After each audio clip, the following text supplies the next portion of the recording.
হরে কৃষ্ণ। হিন্দু সনাতন ধর্মে একাধিক ব্রতের কথা উল্লেখ আছে। সেই সকল ব্রতের মধ্যে সব থেকে শ্রেষ্ঠ ব্রত এবং যে ব্রত পালন করলে অন্য কোনো ব্রত পালনের প্রয়োজন পড়ে না, সেই ব্রতটি হলো একাদশী ব্রত।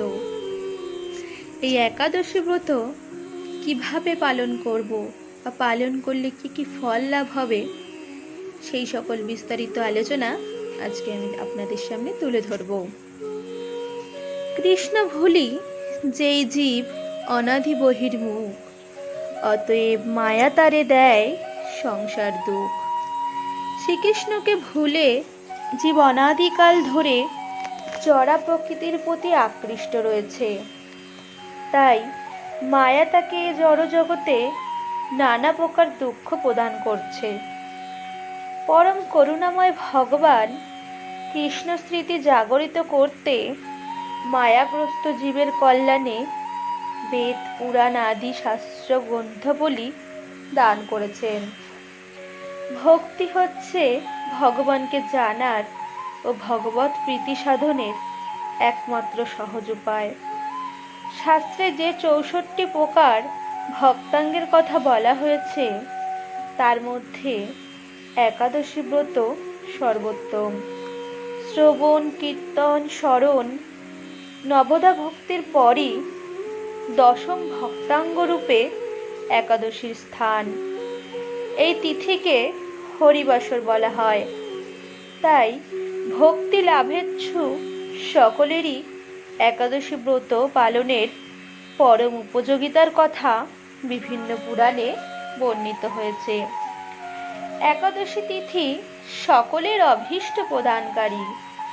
এই ব্রত পালনে সমস্ত প্রকার পাপ বিনষ্ট হয়, সর্বসৌভাগ্য ও শ্রীকৃষ্ণের প্রীতি বিধান হয়। নারী পুরুষ নির্বিশেষে ৮ থেকে ৮০ বছর পর্যন্ত যে কোনো ব্যক্তিরই ভক্তি সহকারে পবিত্র একাদশী ব্রত পালন করা কর্তব্য। সংকটজনক অবস্থা বা জন্ম মৃত্যুর অশৌচে কখনো একাদশী পরিত্যাগ করতে নেই। একাদশীতে শ্রাদ্ধ উপস্থিত হলে সেই দিন না করে দ্বাদশীতে শ্রাদ্ধ করা উচিত।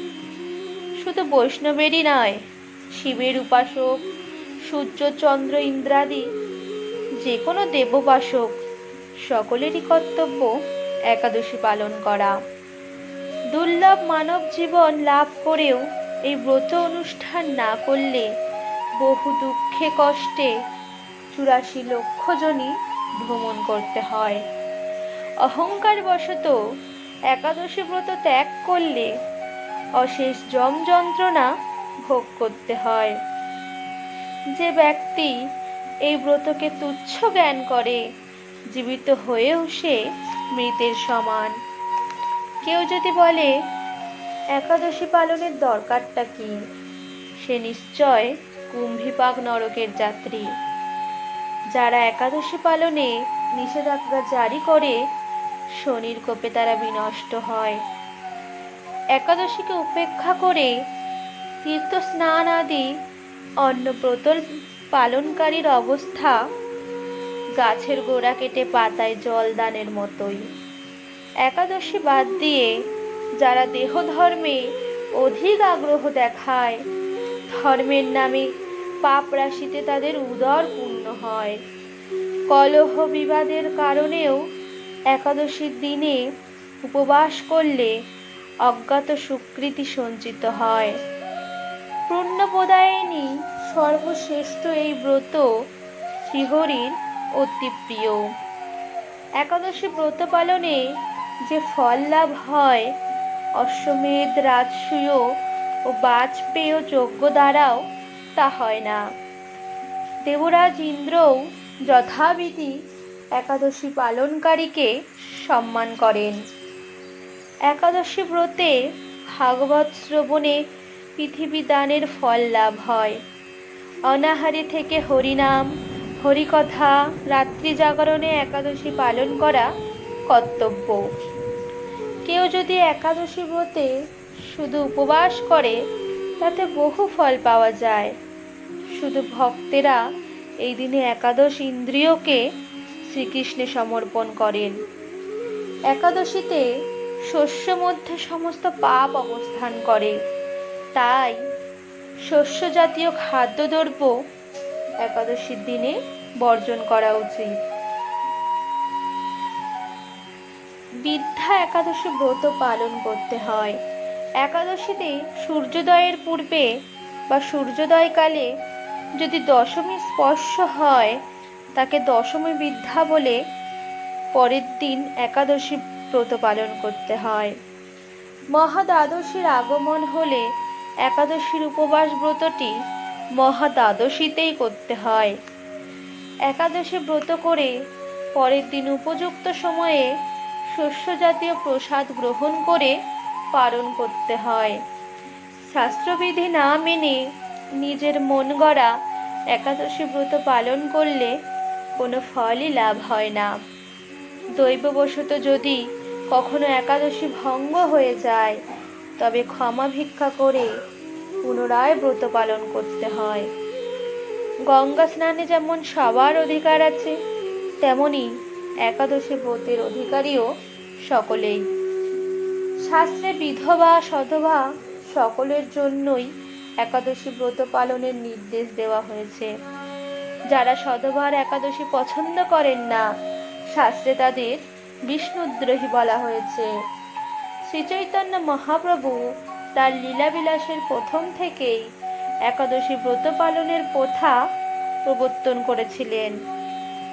শ্রীলজীব গোস্বামী তার ভক্তি সন্দর্ভে স্কন্দ পুরাণ থেকে উদ্ধৃতি দিয়ে বলেছেন, যে মানুষ একাদশীর দিন শস্যদানা গ্রহণ করে সে তার পিতামাতা, ভাই ও গুরু হত্যা সমান পাপ করে। সে যদি বৈকুণ্ঠ লোকে উন্নীত হয় তবুও তার পতন হয়। একাদশীর দিন ভগবানের জন্য সব কিছু রন্ধন করা হয়, এমনকি অন্ন ডালও, কিন্তু সেই অন্নপ্রসাদ সেই দিন গ্রহণ করা উচিত নয়। সেই প্রসাদ পরের দিন গ্রহণ করার জন্য রেখে দেওয়া যেতে পারে। শ্রী পুরী ধামে জগন্নাথের অন্নপ্রসাদ গ্রহণে দোষ নেই, এই ধারণার বশবর্তী হয়ে অনেকেই একাদশীতে নিঃসংকোচে অন্নপ্রসাদ গ্রহণ করেন। এটি সম্পূর্ণ শাস্ত্রবিরুদ্ধ বিচার। একাদশীতে উপবাস অত্যন্ত গুরুত্বপূর্ণ, তবে কেবল অনাহারে উপবাস করাটাই মুখ্য উদ্দেশ্য নয়। মুখ্য উদ্দেশ্য হচ্ছে গোবিন্দ বা শ্রীকৃষ্ণের প্রতি অধিক শ্রদ্ধা ও প্রেম পরায়ণ হওয়া।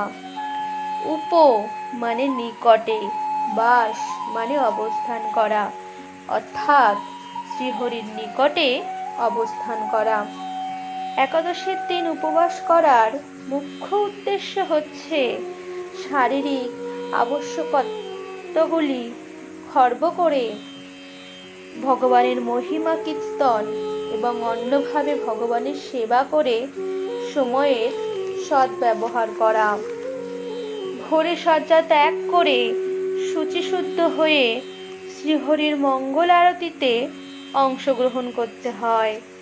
শ্রীহরির পাদপদ্মে প্রার্থনা করতে হয়, হে শ্রীকৃষ্ণ, আজ যেন এই মঙ্গলময়ী পবিত্র একাদশী সুন্দরভাবে পালন করতে পারি, আপনি আমাকে কৃপা করুন।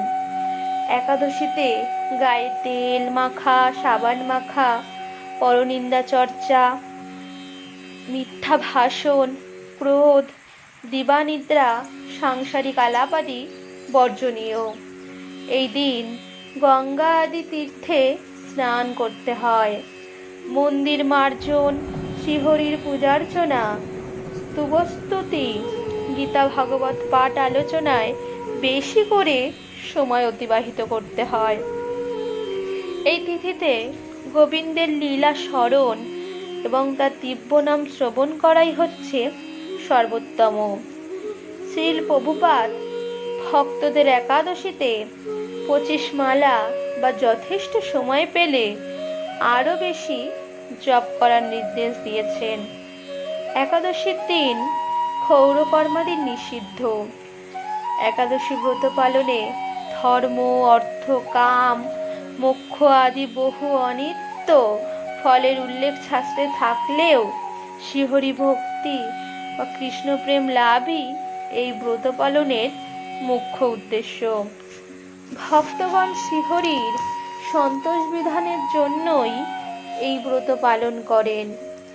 পদ্ম পুরাণ, বৈবর্ত পুরাণ, বরাহ পুরাণ, স্কন্দ পুরাণ ও বৈষ্ণব স্মৃতিরাজ শ্রী হরিভক্তি বিলাস আদি গ্রন্থে এ সকল কথা বর্ণিত আছে।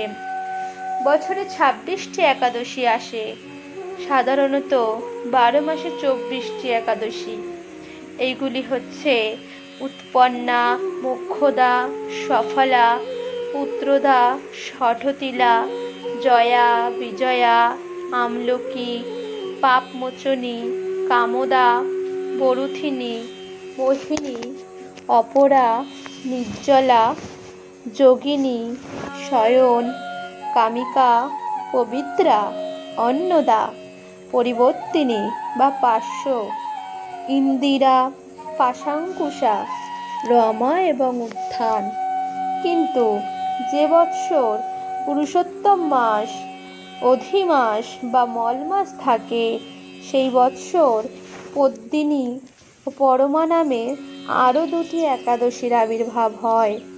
যারা যথাবিধি একাদশী উপবাসে অসমর্থ অথবা ব্রতদিনে সাধু সঙ্গে হরিকথা শ্রবণে অসমর্থ, তারা এই একাদশী মাহাত্ম্য পাঠ ও শ্রবণ করলে অসীম সৌভাগ্যের অধিকারী হবেন। রাধে রাধে।